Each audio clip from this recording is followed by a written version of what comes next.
next chapter of the story brings us after the Second World War. Milan finds itself in a dramatic period because the city was heavily damaged by, first by the fascist regime with all the plans of urban renewal, and in the second point also by the bombing of the Second World War. Quite incredibly, the area of Corso Buenos Aires was not hit by the bombing, and at the same time it was also not hit by the grandiose plan by the fascist regime. So there is quite a continuity between the 19th and 20th century also in this point. But there are also here a couple of remarkable interventions. The first one, I think probably the most important one, is the building by Piero Bottoni in the middle of Corso Buenos Aires.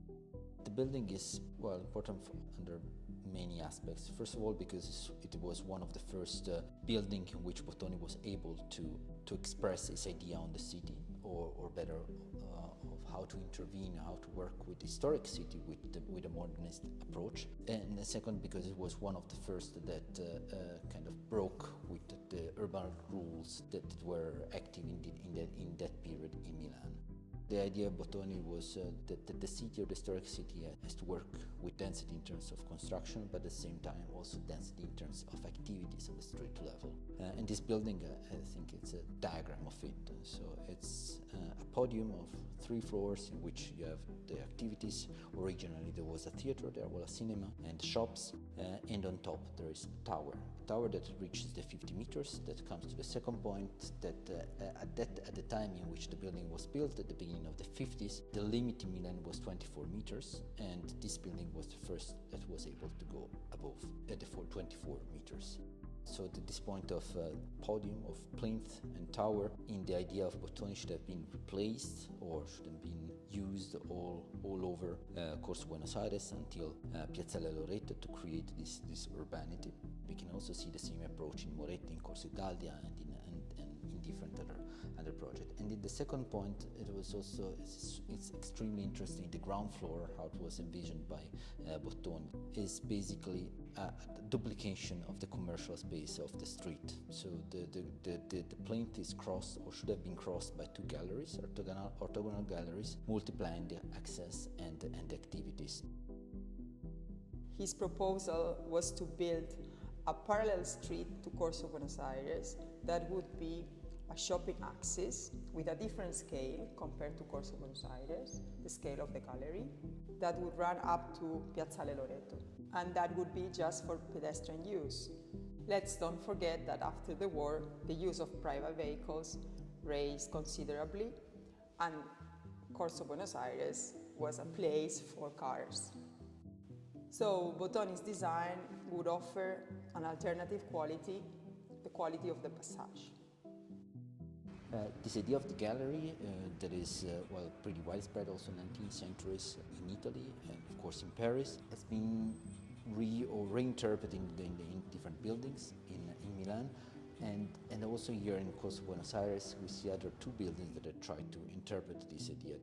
The first one is the one that is on the north of the Bottoni. It is a really huge block that was built above a demolition of an existing block that was standing there until after the Second World War. And it tries to maximize this idea of Bottoni is basically a huge courtyard blocks that is crossed on the ground floor by the linear gallery parallel to Corso Buenos Aires and crisscrossed by several connections between Corso Buenos Aires and the backside of it. The idea was to position the entry halls of the upper apartments along an interior corridor, a rue intérieure, that would activate this space. Transparency and permeability was key to this design. What generates is basically 2 rows of activities, and although the idea was probably brilliant, the result nowadays is not really working well.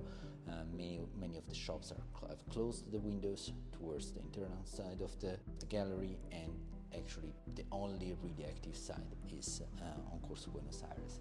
But at least here the gallery is linear, is clear, is perfectly lit, so it's a safe space, it's a nice space also where to stroll, where to live, and of course also it's used as an access to the different staircases of the building. This idea of transparency recalls the ideas of Ingegnoli. So, if you are in a public space and you are seen, you would tend to behave in a different way. The idea of transparency leads ultimately to security. The third example of the gallery that we can find in Corso Buenos Aires is the building by Portaluppi, built for the RAS insurance company, that can be found on the northwest corner of Corso Buenos Aires with Piazzale Loreto. There the gallery is more S-shaped or fragmented inside of the building, also because of the plot, and probably less working than a linear one. Also there we don't have too many activities nowadays because many were closed, and also in terms of security, and also in terms of not really clear approach and use to the building itself.